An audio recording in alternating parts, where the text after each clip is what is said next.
Il y avait dans un port de Norvège un vieil homme à qui il manquait une oreille.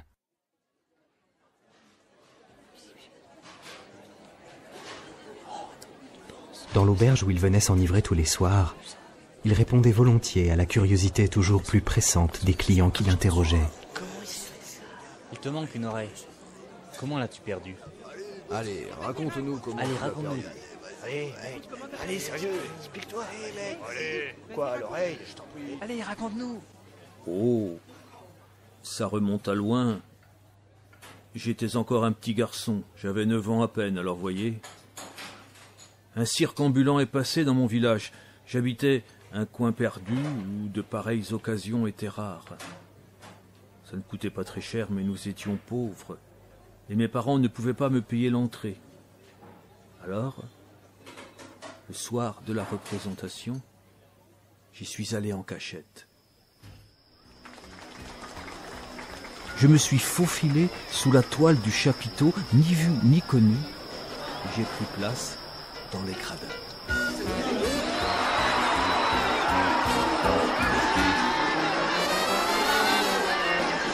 C'était plein à craquer. La musique assourdissante, l'odeur forte des animaux, tout ça, j'étais comme ivre. Il y a eu les chevaux qui tournaient, puis les acrobates voltigeurs, puis les petits caniches dressés. J'en restais la bouche ouverte. Quelle émotion pour moi, qui n'avais rien vu.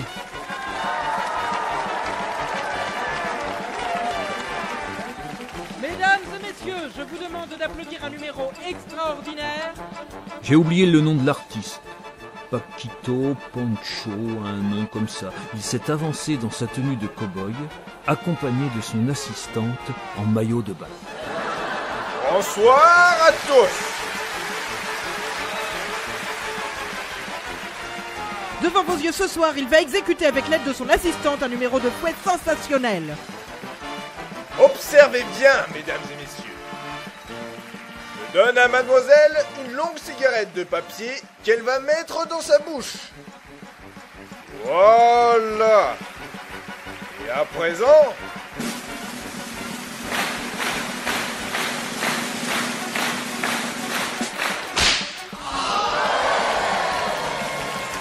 Au premier coup de fouet, la cigarette a perdu 1 centimètre. À chaque coup, elle en perdait un de plus, jusqu'à ce qu'il n'en reste qu'un minuscule mégot. Alors, elle a avancé ses lèvres, maquillées de rouge, comme pour donner un baiser.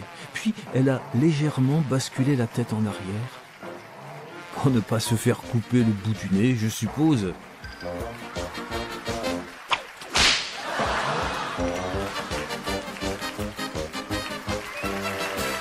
Et clac!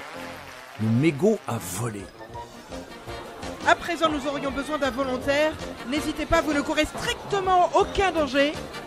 C'est juste à ce moment-là que j'ai vu un camarade d'école en face de moi, de l'autre côté de la piste. Il me faisait de grands signes, alors j'ai levé le bras pour lui répondre. Nous avons un volontaire excellent. Venez, jeune homme, mais oui, vous.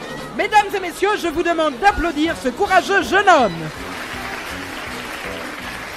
Oui, ils ont cru que je voulais venir. Je suis monté sur la piste et ils m'ont mis une cigarette de papier dans les oreilles, une dans chaque.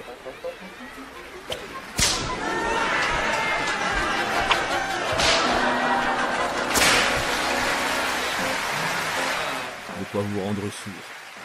Les gens applaudissaient et ils riaient aussi, sans doute à cause de mon air ahuri, et puis tout d'un coup...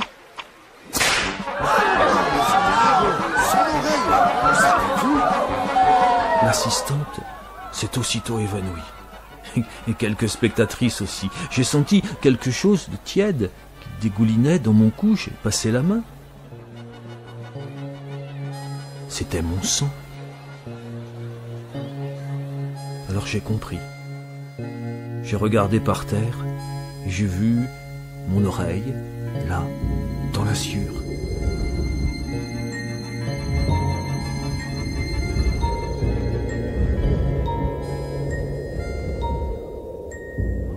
J'ai oublié la suite.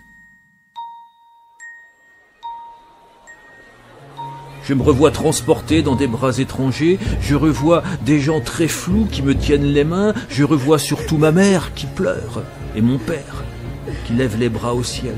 Ah, ce gamin.